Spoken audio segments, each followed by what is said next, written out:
Est-ce que vous vous êtes déjà fait voler des informations personnelles? Genre date de naissance, nom et prénom, quelqu'un qui s'est fait passer pour vous. Ben moi aussi, au fait, ça m'est arrivé. Je me rappelle, c'était fin 2014. J'ai reçu l'appel de ma banque m'informant ou me posant la question si j'étais aux États-Unis dans un magasin et si j'avais fait des transactions d'environ 500 dollars. Et là, j'ai dit non, absolument pas. C'est pas moi, j'ai pas été du tout à ce magasin aux États-Unis pour faire ces transactions-là. Et bien voilà, ma banque m'annonçait donc qu'il y avait eu vol d'identité, quelqu'un s'était fait passer pour moi et avait fait ces transactions-là. Les vols d'identité, c'est un grand fléau. C'est un grand fléau. D'ailleurs, c'est dans les nouvelles, il y a une grosse banque ici au Canada. Un des employés de la banque a volé 3 millions d'informations personnelles aux clients de cette banque-là. Et normalement, ce qui arrive dans ces instances-là, cette personne va et il vend ces informations au marché noir et des gens peuvent se faire passer justement pour les clients de cette banque et faire des achats des maisons, des achats des voitures et ainsi de suite. Eh bien, dans l'histoire de l'humanité, il y a eu aussi un grand voleur nommé Satan qui a volé l'identité de l'être humain. Vous voyez, Dieu, dans sa sagesse, il nous a créés à son image. Il nous a donné son caractère, son amour, sa joie. Mais nous, nous avons choisi de délaisser cette image et de prendre une fausse identité. Satan nous a trompés et il nous a donné le péché en échange.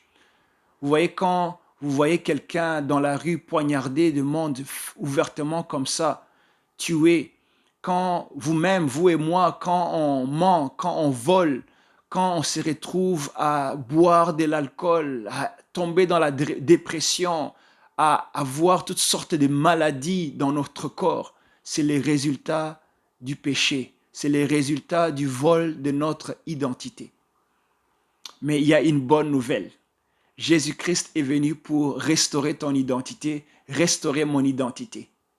Vous voyez, il y a un passage dans 2 Corinthiens chapitre 5 verset 17 dans la Bible qui dit « Celui qui est en Christ Jésus est devenu une nouvelle créature. Les choses anciennes sont passées et toutes choses sont redevenues nouveaux. Toutes choses sont devenues nouvelles. » Vous voyez, c'est la bonne nouvelle de la venue de Jésus-Christ. Nous sommes en train de célébrer la Pâque. Vous voyez, Jésus-Christ est venu pour te sauver de tes péchés. Vous savez, quand ma banque m'a appelé, premièrement, ma banque m'a appelé pour m'annoncer qu'il y avait eu fraude sur mon compte. Je ne savais pas. Jésus-Christ aussi est venu pour t'annoncer que tu es pécheur, qu'il y a cette identité des péchés en toi. Mais il est aussi venu pour te délivrer de ce péché-là. Vous savez, c'est la banque, c'est ma banque qui a payé les 500 dollars des transactions qui a été faites. Ce n'est pas moi qui avait payé ces 500 dollars. C'est ma banque qui a payé à ma place. Et Jésus-Christ aussi est venu et il a payé le péché. Ce que le péché t'a fait faire, Jésus-Christ a payé ce prix-là. Il a pris ta place à la croix.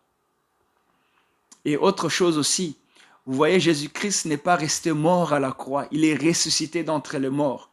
Mais il est ressuscité d'entre les morts pour te donner son esprit. Vous voyez, lui, il était sans péché. Il a vécu sur terre sans aucun péché. Alors, de la même manière que le péché te faisait faire de mauvaises choses, l'Esprit de Dieu qui a ressuscité Jésus d'entre les morts veut maintenant aussi venir habiter en toi. Jésus veut te donner cet esprit-là pour que tu puisses marcher selon ta nouvelle identité, dans l'amour, dans la joie, dans l'humilité, dans le pardon. Voici le miracle de la Pâque, de la résurrection.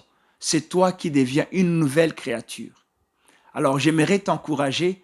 Ça se peut que tu étais peut-être né de nouveau en Jésus-Christ, mais tu as tendance à retourner à faire des mauvaises manières, des choses que tu faisais avant. Ce n'est pas du tout la volonté de Dieu.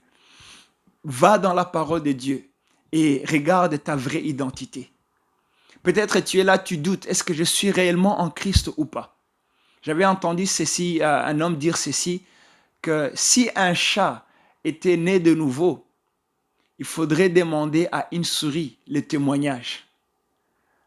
Si tu veux savoir que tu es né de nouveau, il doit y avoir un réel changement dans ta vie. Ce n'est pas toi qui le fais, mais c'est l'Esprit de Dieu en toi qui te transforme et qui te donne cette nouvelle nature, selon l'image de Christ. Donc, j'aimerais te souhaiter aujourd'hui joyeuse Pâques et la foi. Crois en Jésus-Christ. Il est venu premièrement te sauver de tes propres péchés. Il est venu pour te donner une nouvelle créature par son esprit. Et il est venu aussi pour que l'esprit de résurrection travaille en toi. Joyeuse Pâques.